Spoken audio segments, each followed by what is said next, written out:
A few years ago, I was sitting in a crowded cafe, watching a friend of mine completely unravel. He was hunched over his phone, desperately trying to win back a girl who had clearly checked out. He was sending massive paragraphs of text, calling her repeatedly, and essentially offering a discounted version of his own dignity just for a tiny crack in the door. The girl's responses were icy and distant, but he just couldn't stop. Watching him felt like looking at an old ghost of myself, and it was painful. I wished I could have reached across the table, grabbed his phone, and told him what I know now. The harder you push, the faster they run. Most men handle rejection or emotional distance exactly this way. They panic. They don't understand that a secure, self-assured man states his interest cleanly, reads the energy in the room, and simply moves on if it's not matched. He doesn't take it personally, he just knows it's part of the game. But when you keep hunting for attention after a clear no, you are actively digging your own grave. Every single text you send after that point is just another shovel of dirt on your own value. 1. A house built on sand. There's a reason people say that if you are chasing something, it means it's running from you. It's a cliche because it's a universal law.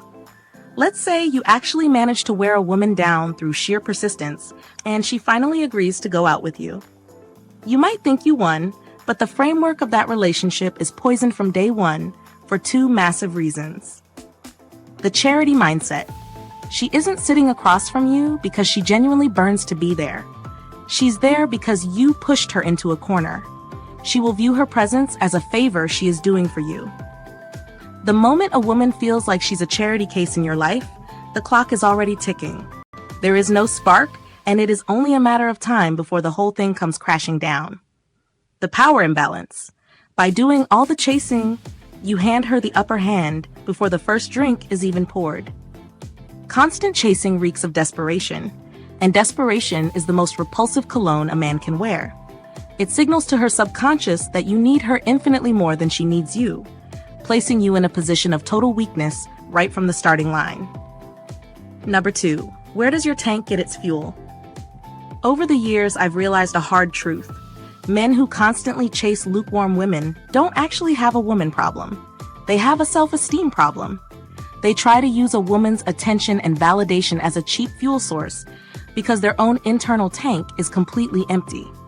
A man who hasn't done the brutal, heavy lifting of making himself valuable will always rely on external validation to feel like he matters.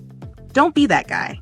If you want to cut through the noise of the thousands of average men flooding her notifications every day, you have to become a man of actual substance and competence.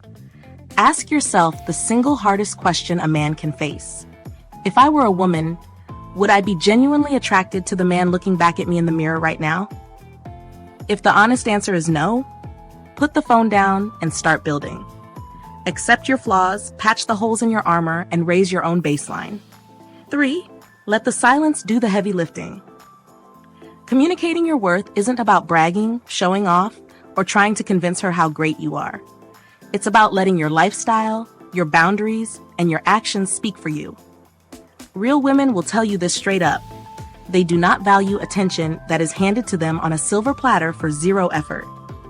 A girl could have 5,000 unread DMs from eager men in her requests, but she will still sit there staring at a blank screen, waiting for a single text from the one man who refuses to play the puppy dog. Ultimately, the choice is entirely yours. You can be the background noise in her inbox, or you can be the prize she is actually terrified of losing. One last thing.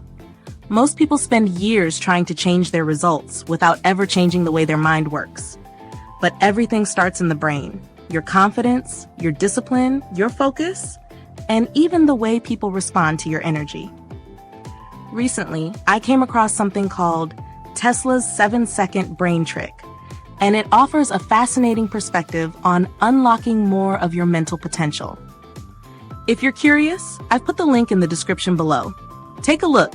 You might discover something that changes the way you think about personal growth. Thanks for watching, and I'll see you in the next video.